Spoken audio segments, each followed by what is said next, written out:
నమస్తే. Welcome to our channel. నేను ప్రియా కౌశిక్. ప్రస్తుతం మనతో పాటు సీనియర్ జర్నలిస్ట్ కిరణ్ పోల్దాస్ గారు ఉన్నారు. వారితో డిస్కస్ చేద్దాం. Hello sir. హాయ్ అండి. నమస్తే.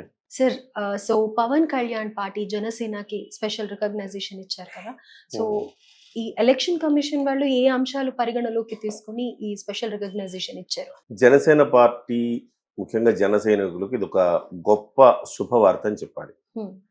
ఇప్పటి వరకు చాలా సందర్భాల్లో వాళ్ళ గ్లాస్ గుర్తుంటది కదా, గ్లాస్ గుర్తు ఇస్తారు ఇవ్వరు, రకరకాల ప్రయాసలు పడి గ్లాస్ గుర్తుని తెచ్చుకునేవాళ్ళు. వాళ్ళు ప్రతిసారి ఇబ్బంది పెట్టేవాళ్ళు. ఏదో ఒకటి కొర్రీ చేయించి ఈ ప్రతిపక్ష పార్టీలు అంటే వైసీపీ, లాస్ట్ టైం వైసీపీ, అంతకుముందు టీడీపీ వైసీపీ రెండు. సో జనసేన పార్టీని ఇబ్బంది పెట్టాలన్న ఉద్దేశంతో ఏదో ఒక రకంగా చేసి ఆ గ్లాస్ గుర్తు మాకు కావాలని చెప్పేసి ఇతర పార్టీలతో వేయించేవి. తద్వారా గ్లాస్ గుర్తు కోసం చాలా పోరాడాల్సి వచ్చేది. ఇది ఇప్పుడు కాదు, గతంలో పీఆర్పీకి కూడా ఇదే ప్రాబ్లం ఎదురైంది. ఇప్పుడు జనసేనకు కూడా ఇదే ప్రాబ్లం ఎదురైంది. సహజంగా ఇది registered party, not recognised party. రెండు రకాలు ఉంటాయి. రిజిస్టర్డ్ అంటే ఒక పార్టీగా మనం రిజిస్టర్ చేయించుకుంటే అది రిజిస్టర్డ్ పార్టీ. దానికి గుర్తింపు రావాలి అంటే గనక కొన్ని నామ్స్ ఉన్నాయి.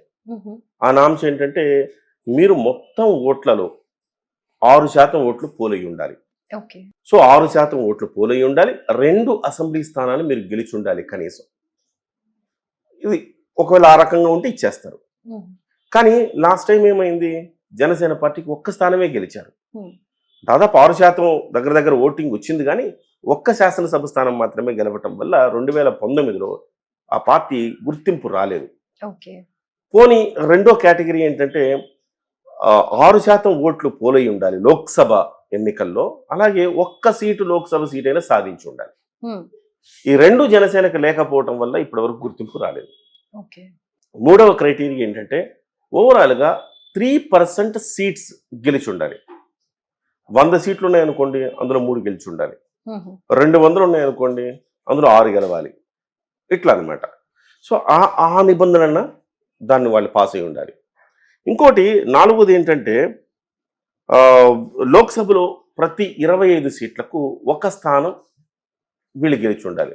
25 స్థానాలు అంటే ఓవరాల్గా దేశవ్యాప్తంగా పోటీ చేసామనుకోండి, 560 స్థానాలు ఉన్నాయి. ప్రతి 25కి ఒకటి, అంటే 100కి 4 లోక్సభ స్థానాలు. అంటే ఆ రకంగా చూస్తే కనుక మళ్ళీ ఆ రకంగా కూడా ఇంకా ఎక్కువ గెలవాలి.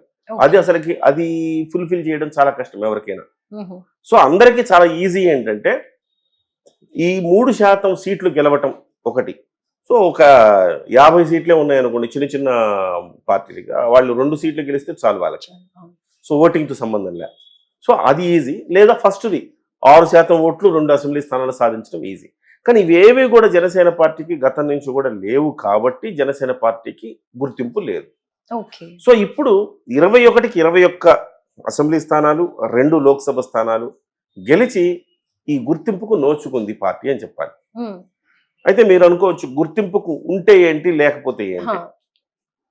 గుర్తింపు ఉంటే ఈ గుర్తు మీదే. ఇంకా జనసేనకు ఉన్న గాజు గ్లాస్ గుర్తు జనసేనదే.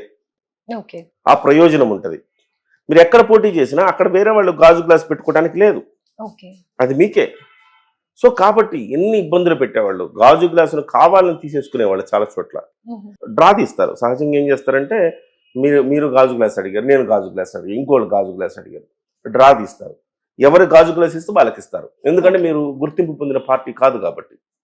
సో జనసేన పోటీ చేసేటప్పుడు ఇలాంటి కుట్రలు చాలా జరిగినాయి. జనసేన ఎక్కడైతే పోటీ చేస్తుందో అక్కడ కావాలని బయట వాళ్ళు ఇండిపెండెంట్లుగా పోటీ చేసేసి నాకు గాజు గ్లాస్ కావాలి, నాకు గాజు గ్లాస్ కావాలనేది. సో ఒక 10 మంది పోటీ చేసిన దాంట్లో మీ ఒక్కళ్ళకి రావడం అనేది గాజు గ్లాస్ కష్టం కదా. ఆ రకంగా కొన్ని చోట్ల 2019లో ఇబ్బంది కూడా జరిగింది.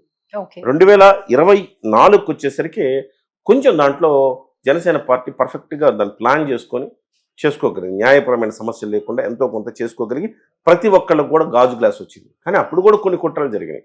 గాజు గ్లాసును పోలిన టబ్బు ఇలాంటి వాటిని పెట్టేవాళ్ళు అనమాట.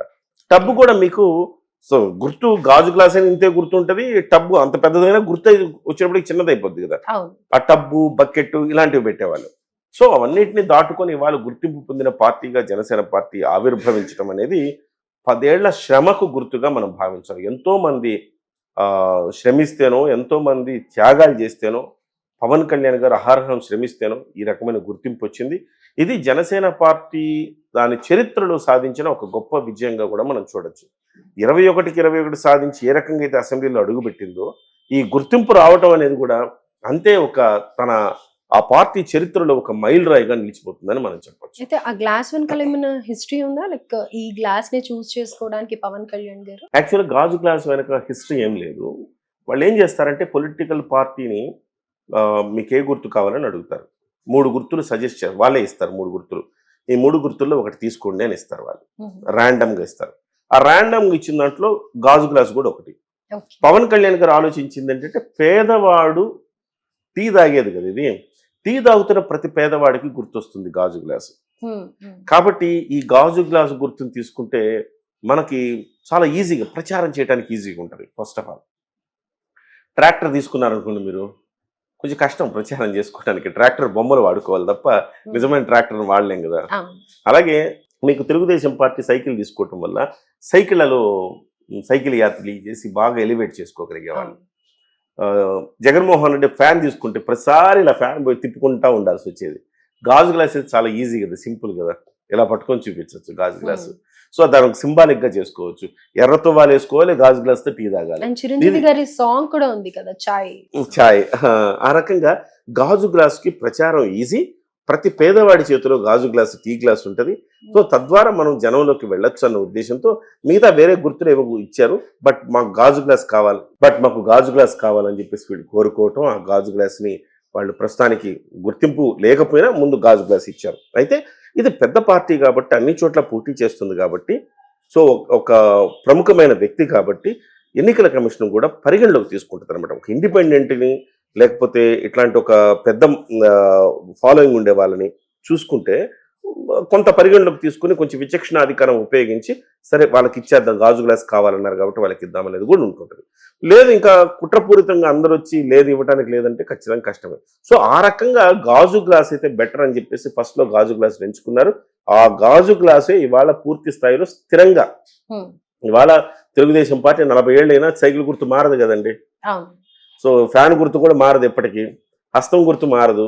అలానే ఇప్పుడు గాజు గ్లాస్ గుర్తు కూడా స్థిరంగా చిరస్థాయిగా నిలిచిపోయే స్థితికి వచ్చిందని చెప్పాలి. సో డెఫినెట్ గా ఇదొక గుడ్ న్యూస్ అని చెప్పాలి. గతంలో మీరు చూస్తే గనక మీకు పిఆర్పిలో చిరంజీవి గారికి రైల్ ఇంజన్ భోగి ఇచ్చారు, రైల్ ఇంజన్ గుర్తు ఇచ్చారు. అది కొంచెం రైల్ ఇంజన్ అనేది కూడా ప్రచారానికి కాస్త ఈజీగా సులువుగా ఉండాలి. రైల్ ఇంజన్ కూడా కాస్త ఇబ్బందికరమే. బట్ ఆ రోజు ఆయనకి ఇచ్చారు. అయితే ఆ తర్వాత ఆయనకి రికగ్నేషన్ వచ్చింది. 18 ఎమ్మెల్యే స్థానాలు గెలిచారు కానీ ఆయన విలీనం చేశారు కదా. బట్ ఇప్పుడు గాజు గ్లాస్ రావటం అనేది, గాజు గ్లాస్ మీద సినిమాలో చాలా డైలాగులు వచ్చినాయి ఈ మధ్య కాలంలో, మీరు చూసారు. గాజు గ్లాసే కదా అని పగిలిపోద్ది అనుకుంటే దాంతో నేను ఏదైనా చేయగలను ఏదో డైలాగ్ కూడా వచ్చింది.